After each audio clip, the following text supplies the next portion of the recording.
Welcome to Detours, Understanding Acquired Brain Injury. And with us, we have, as you can see, it's Deb. Hi. Hi, And so, first of all, how you doing? Doing all right? I'm doing good. Our last video went well. I was quite happy with how that unfolded, and I want to do a series of these with you. If you're okay, these kind of heartfelt, open conversations, because I think it helps survivors just see, how things progress along and, give an insight into life experience. So Okay, if sounds you're good. willing to do that, I enjoy these. And, there are a couple who, can share their experiences um, this way. And so let's just dive in and just see where it goes. I did want to talk about like the impact it has on kids. Because when you're a parent with brain injury, we have talked with like Amy and things like that, who's a kid with brain injury, but to hear from parents who know they have brain injury and how they feel it impacts or what they see the impacts on kids. So My youngest was, I think, was 9 years old when I had my accident. And so they are now going to be 15 in a couple of weeks, which is kind of really weird for me because I've missed the past almost 6 years of their life. Um, and so um, they have had to become so mature and grown up. And a lot of kids, when they've had something this traumatic happen to them in their formative years, they can go one of 2 years or one of two ways. They can become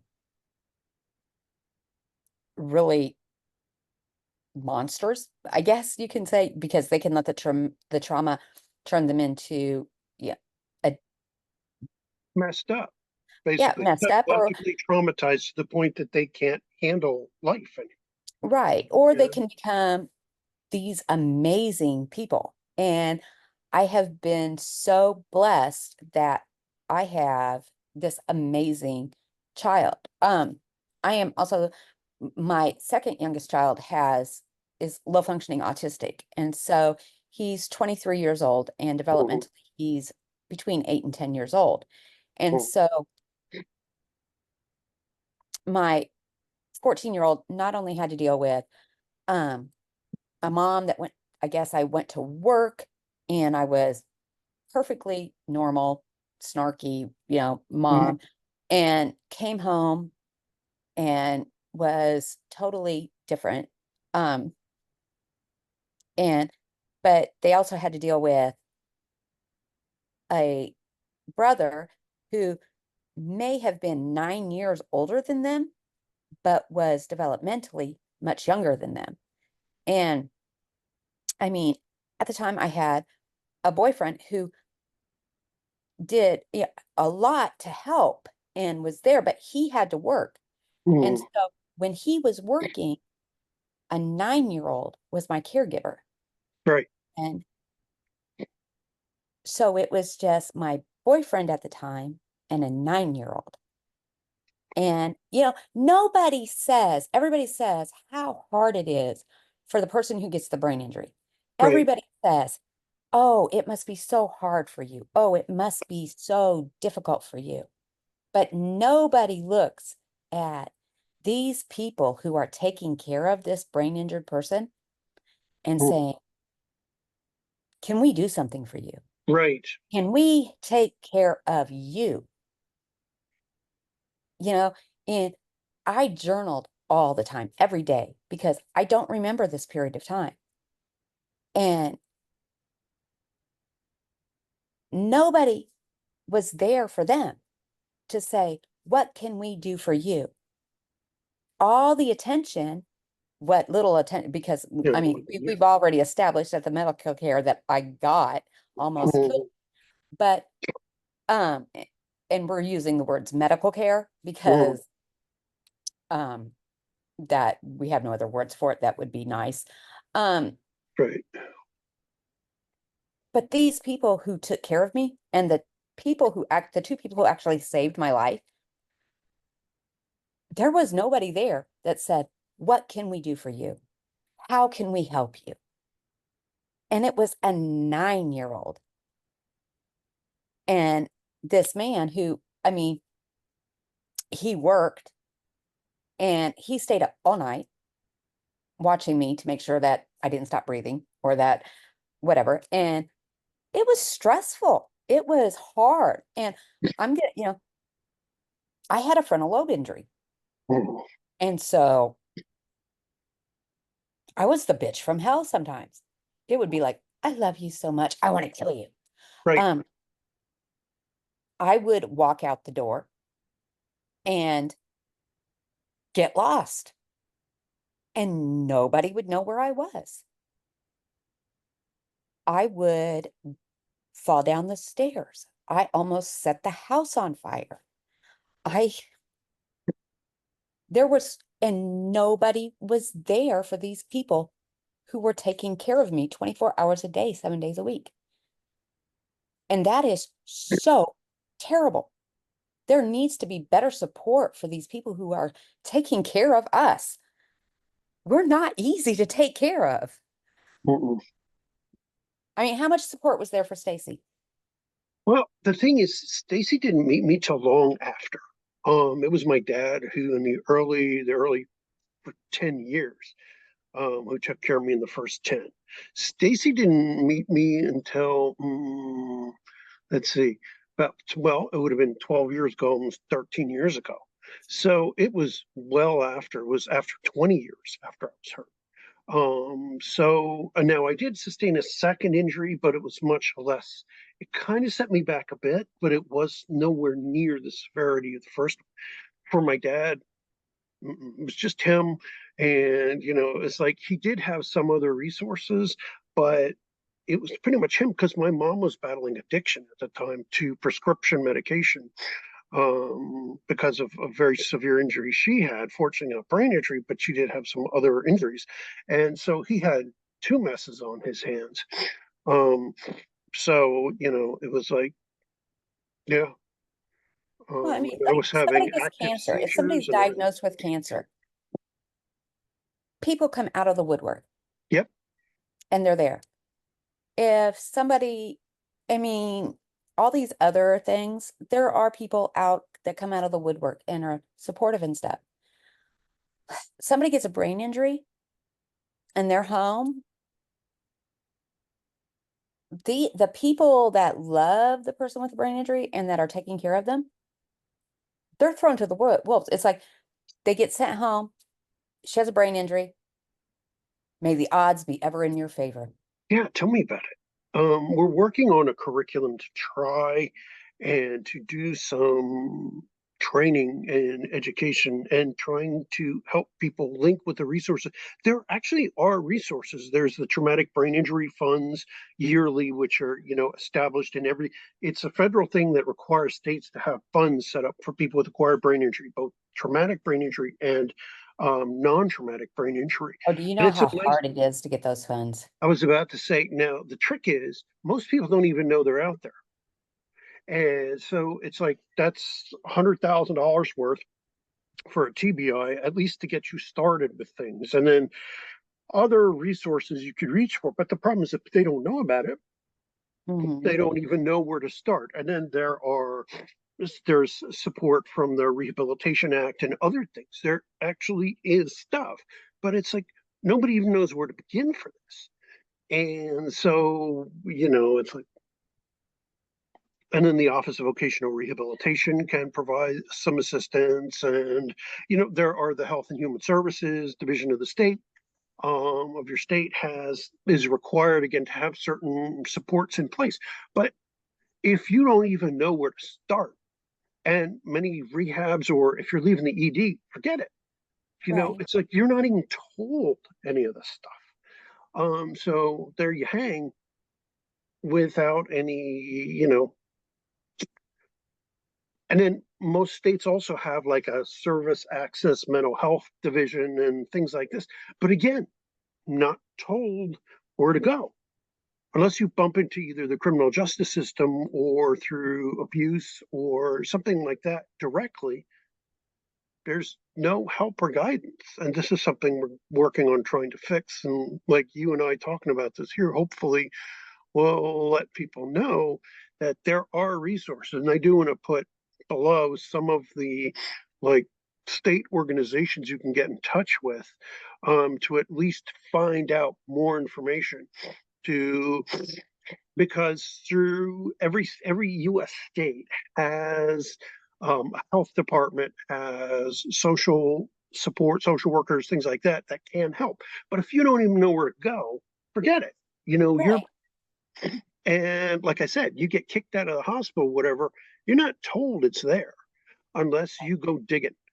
Um, so you know, it's like I'm saying this now, there are resources, but what it requires you to do is go digging into your state's Department of Health and Human Services, or to even But that requires something that most caregivers of people with traumatic brain injuries don't have: energy. By the time they're done doing their full-time job and then doing their other full-time job, which is taking care of taking us, care of us, right? they don't have the energy to go digging. Here What? is my like answer for that. Before, and this requires then knowledge before you take somebody home, you bring somebody home. This is pre-work that you need to do before you take them home. You've got to look at this and look for it immediately. You know, Mark, when somebody, I'm not talking about MTPI, I'm saying this needs to be done while they're not rehab or whatever. Mark, I had a severe brain injury, but I was sent home from the emergency room that night. That's not usual though. What happened to you was a medical mistake. Most of the time, yeah, when I saw your what you looked like, when you showed me that photograph of, you know, with you having the anoscoria with your eyes like that, that would have jumped out to, should have jumped out to anyone who saw you. I'm very disappointed. That's a red flag. That is listed on medical symptoms that, you're supposed to dig further. You're supposed to do a CT scan. You're supposed to hold the patient for stability, all this other stuff. So, I mean, here, I'm going to put up the list of, you know, Right. But what, and it's kind of, it sounds kind of funny, but okay, so I equated the first 5.5 years of life after my accident as walking through a fog that, mhm, unfortunately, because of the hydrocephalus on my brain that kept getting worse and worse, and um the yeah, not getting the care I needed over and over and over again. It was a fog that kept getting worse and worse, and a maze that kept getting more intricate and more complex. And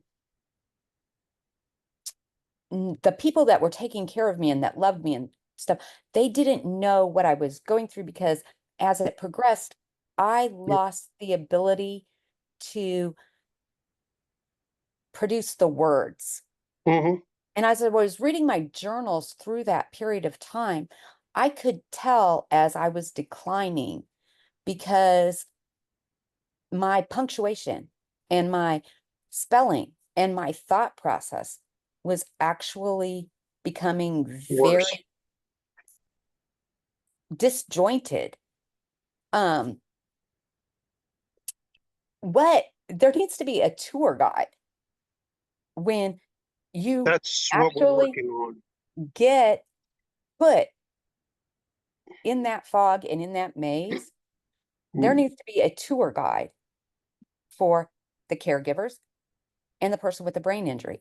We're There needs to working on that be for survivors. It'll be a couple sessions, like 5 or 6. We're going to talk about medications, what you do if there's like sudden onset of confusion, you know, things like that. We are working on trying to develop something like that because, and distributing this, it'll be distributed to rehab hospitals and things like that, with the goal of, and then come with a published, you know, literature as uh well as some videos. I'm Um, one step ahead of you. I am creating my own job title. I'm going to school in the fall, and I am going to become a tour guide. uh, well, as I said, it's like hopefully we'll have ours. We're trying to get a grant and we're working on Right. hopefully publishing this. And we want to have survivors and somebody from the hospital teach it. Because this I is want important. it is I do not want somebody else to go through what I went through.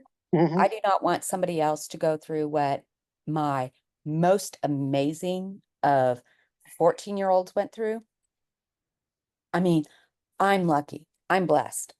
My 14-year-old turned out wow. Um,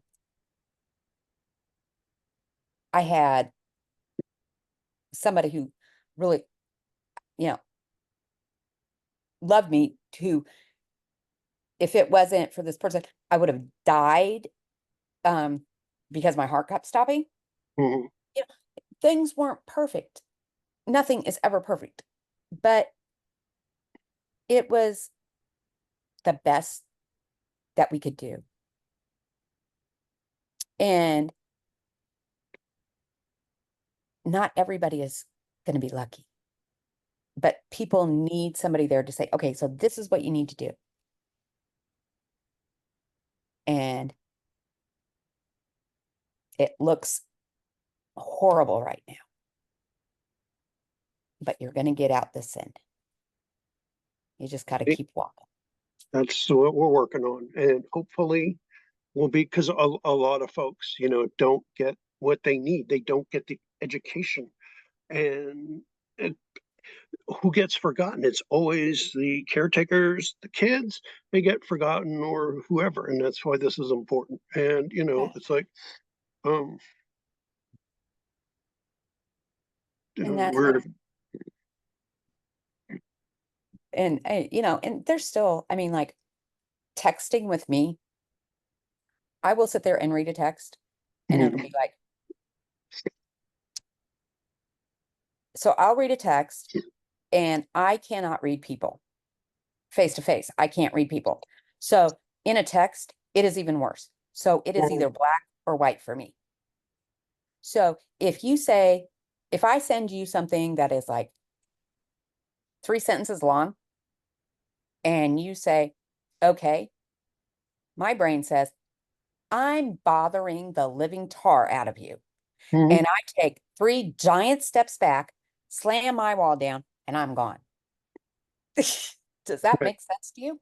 Yeah. Well, I mean, Oh, did you see that? I just did my best mask smile. How's that? Is it better? I'm trying really hard. well, here's one of the things. Since I've met you 2 years ago, something like that, you have shown impressive degrees of improvement. Now, you did make a point that I do want to address, and that is if you notice a person is declining, there's a reason for the change, and oftentimes like hydrocephalus or something like that. If a deterioration like that from where they were at post brain injury at some point, they definitely need to be checked, because usually a deterioration means something has changed for the worse. And brain swelling, that's a red flag. Oh, we Like, went to because you mentioned doctors. We went to doctors. We went to doctors. uh, They just kept putting me on antidepressants, anti-anxieties, and a change in neurological status means a change in neurological right. status. And that means that's where you need to, it's like we are what we are because of neurological function. And I Ergo, think you were we need like to check you were nurse. there like on the other side of the camera through most of it. And I think, and if I remember from my journal and stuff, you were commenting on Debbie, You Debbie, need to see, Debbie.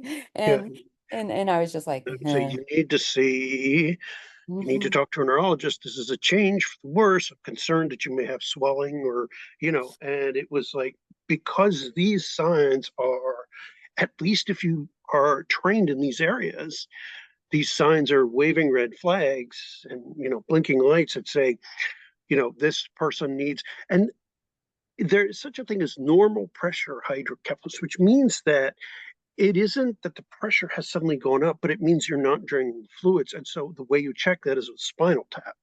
Mhm. That's the only way to check it.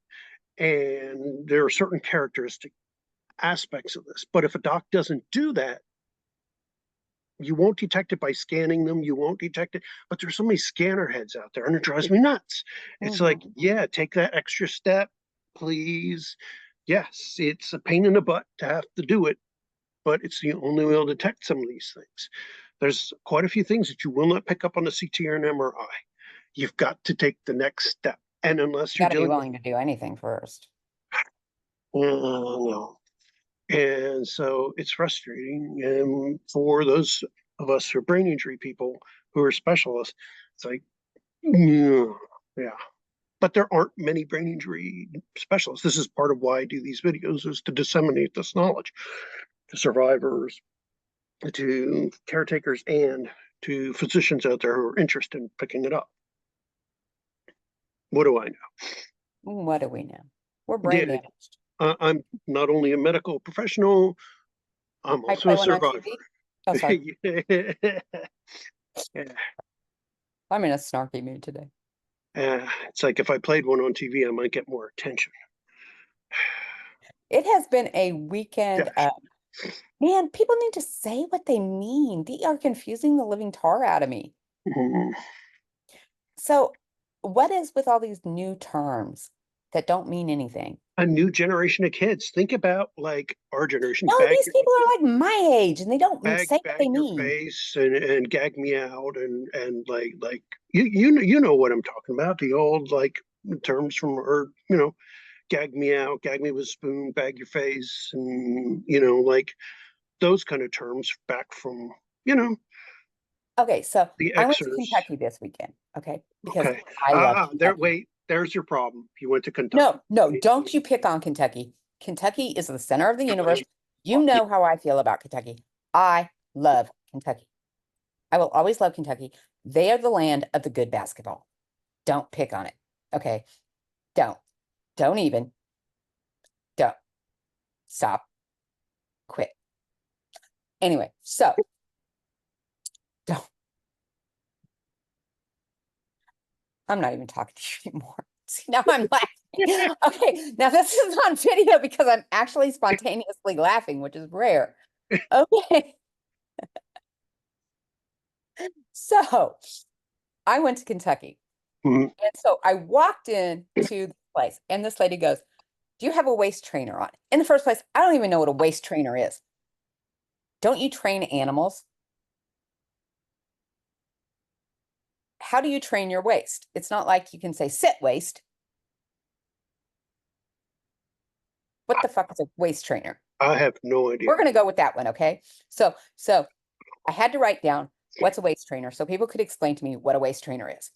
And I was Right. like, no, what the heck? And she Now, goes, "Your waist is snatched." And I was like, "Who, what?" what? It's right here. Nobody stole my waist. It's right here. Yeah, It's, snatch meaning like narrower, but I don't know what I don't waist. know. And so snatched means somebody stole your stuff, right? It can be. That's one of several different uses for the term, but Snatched I is somebody snatch stole it. also means like narrower too. No, snatched means I'm going to snatch it. That means I'm going to steal it. But it also has other definitions too.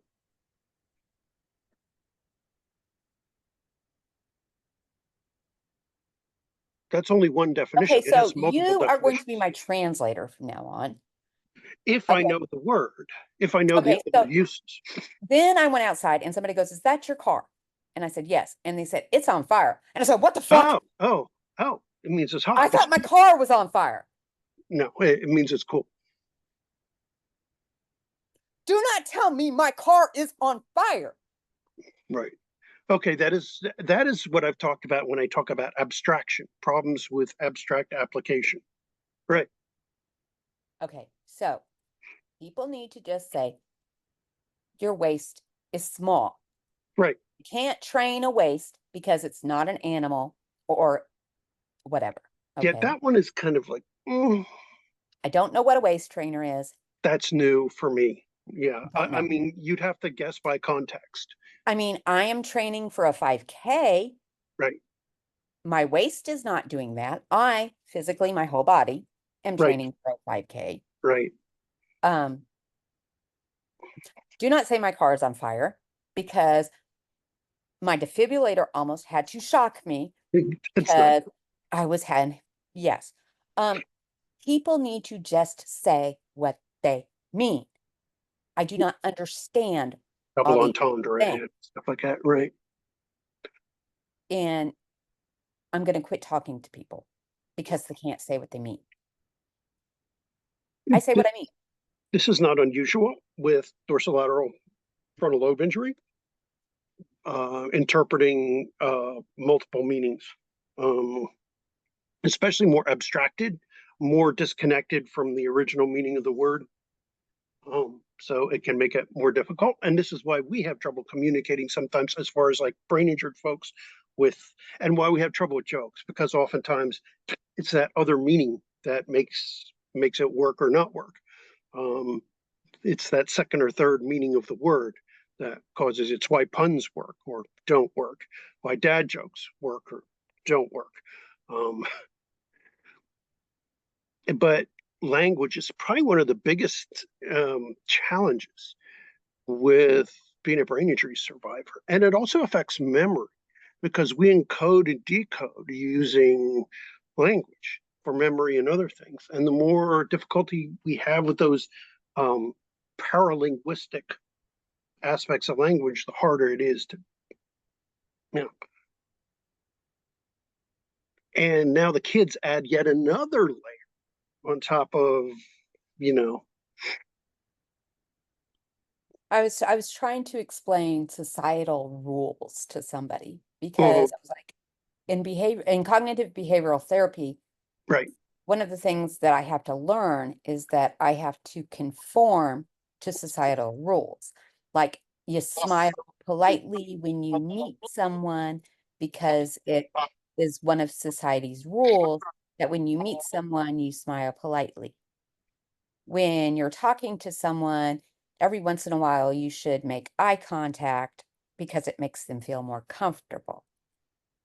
And when your friend comes up to you, you should let them hug you because it makes them mhm, happy. And it's like there's a lot of rules that society has that are unwritten right, that it's just like ingrained in you from childhood that you don't really think about right. until you have to relearn them Yes. and kind of conform to them. You have the awareness, though, and this is something that is really critical. You have the awareness of these things and that you have some challenges with this. A lot of people with brain injury do not have the awareness, and therefore they wonder why they have social issues and issues of communication. You have the capacity to regain a lot of function because you have the awareness. Um, it's people who have trouble with awareness, the anosognosia, that have the worst problems because they think what they're doing is perfectly fine and it's not important to follow any of those rules. Problem is, there needed a social lubrication in order to prevent conflict, in order to let the other person know that it's safe. I mean, these go back to ancient ways to prevent, like I conflict. have like a group of friends that I have. I call them, I equate people with like redwood trees and they're like my mighty redwoods. And I love hanging Like around that. them because I don't have to mask Mhm. and I can just relax. And I Right, don't have to sit there and say, okay, it's been 10 seconds since I made eye contact with somebody. right, Force your eyes over and make eye contact. And just, and then, okay. right. And I could just be myself. Mhm. And if I'm feeling fidgety, I can dance in my chair and Mhm. I And can whatever. be Right, me. And they're just like, it's Debbie and we love her. And right. she just her. And they know that I don't recognize faces. And other than Jennifer, who changes her purse on me without telling me, and I love her more than life. And that's okay Right. because, and it's, and they know that I don't recognize faces. And so when I walk in somewhere and they see me, they yell, Debbie. And, or like when we go to the airport and I'm meeting them.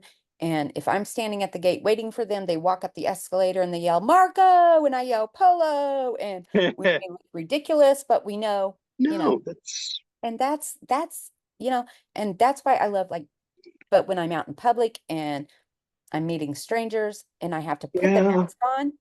and It it's is, hard.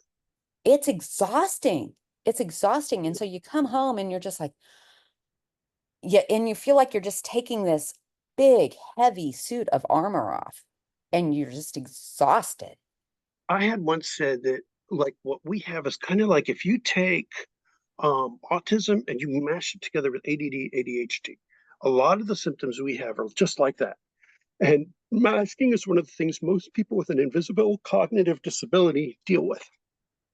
There's a lot of overlap, a lot of overlap, and that need to mask and everything else is right in there with it. It's We'll tough. see. I hope I am one of your redwoods. Oh, you are. I don't mask in front of you unless we're doing like a You, video. I will yeah, but mask even sometimes. here, And it's like anyone who's watching us most likely is a person either with it or takes care of family with it. And it's like it's just the way it is. And you either can deal with it or it's you're not going to make it.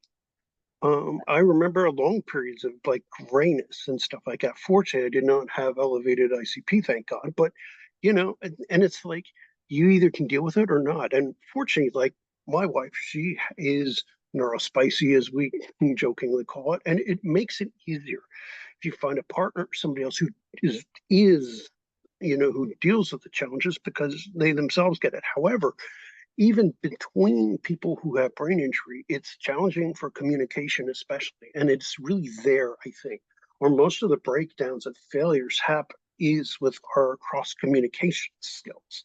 And, it once you have been a survivor for a very long time, then you start to develop. I mean, you're already showing signs of significant like healing after but it takes time. It may take years before you're well enough to really make those significant steps forward. And the first couple years usually are not so easy. oh dear, Um, you remember me my first couple of years. yeah, I and was not a bias. you've made progress in light years. The thing is, it's like it is a grind. You want to talk about marathons? Yep, no question. That's what I mean. I love to go dancing. I love to go dancing. Well, Like grocery stores are so overstimulating for me because I hear all the sounds, I see all the colors, I smell all the smells. But I love to go dancing, to like big, noisy, loud, right. smelly clubs because I feel the music. I feel all the music and I love to dance because I have ADHD out the wazoo. I mean, I'm like probably off the scale of ADHD. Mm. And just, I mean, all the music just coming in and all the lights and all that stuff. It's like a good overstimulation and it gets all that hyper out. There's more order. And here's the thing, like a club or something like that, despite it being loud and overloading, there's order. Well, and I There's count the beats. literally a I love rhythm counting the to it. beats because I have There's a OCD rhythm too. to it. Right, Whereas in a grocery store or, a hall full of screaming people, screaming kids, everything, it is literally the sounds. If you plot the sounds, are chaotic. right, But if there's order to right. it. Same with flashing lights or whatever. If it's at a more reasonable rhythm, that you can. Hmm. It takes time to learn to filter out noise, as in signal to noise kind of stuff, Right. versus signal, which you can deal with more readily. Um, that would be an interesting study, but I'll need the help of some mathematicians and other things to make a study out of that. But I've always wondered whether SNR, signal to noise ratio, has something to do with how overloading it is. But that's a physics, biophysics problem. Yeah, But I mean, I love that it is not for because discussing here. I love just the, I mean, because Taken of away. course I got OCD out the wazoo too when I got my whole scrambled eggs for brains. And so it's like I count the beats of the music and I just like let it Mhm. just like take over. And it's just like I mean, it's relaxing. It's great. I love it. I would do it like every day if I could, Like along I with like running. being down at the shore or being near water. Again, that water kind of theme too. There's that Yeah. kind of like And so, I mean, that is one of my happy places. It's like, oh, you want to go dancing? Oh, yes, I'm right there. And so, I Those of mean, us who are clumsy as hell are like, oh, come on, Mark. nope, I'd be a Anybody can dance. Yes, you can dance. face plant, face plant. Face So plant. that's why I use the cane, is because Oh, my sense of balance sucks. you could chair dance. Good I chair dance all the time. I dance my car on the way driving down the road. I'm not kidding. I dance all over the place. exercise, no question about it. It's good aerobic exercise. All right, so to wrap up, is there any advice or anything like that that you would give, or anything like that?